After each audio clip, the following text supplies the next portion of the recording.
Ano po ang sabi po ng inyong mother dito po sa inyong ginagawang ito? Ano po ang kanyang, ano po sinasabi ho niya sa inyo? Walang payo niya bilang isang matagalang politiko ay hindi naman kailangan na gawin lahat ito. At sa Kongreso at sa Senado, dapat makisama tayo for practicality. Pero tulad po ng slogan po ni Senate President Pro Tempore Ping Lacson, hindi po ba dapat ang tama ipaglaban at ang mali labanan?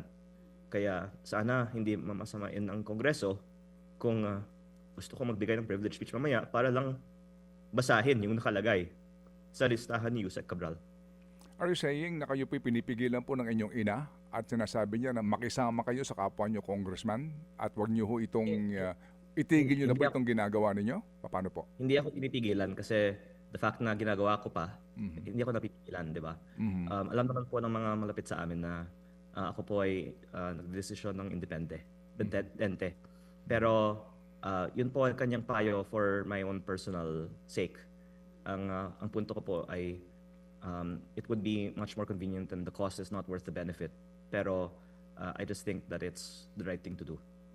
At of course, my mom also respects that. I don't want to portray that she does not support this, but of course she's very worried for me. Mga kapatid, brothers and sisters, saan ka pa? Dito na tayo sa totoo. Dito na tayo sa True FM. Mga kapatid, mag-subscribe and follow po kayo sa social media accounts ng True Network PH. Yan po kami, hanapin nyo lang True Network PH, Facebook, Instagram, YouTube, TikTok, and podcast. Mapa Apple or Spotify man yan, mahahanap nyo kami. Lahat ng mga napapanood at napapakinggan nyo po sa programa, nasa social media accounts namin yan. So, paano mga kapatid? See you sa social media!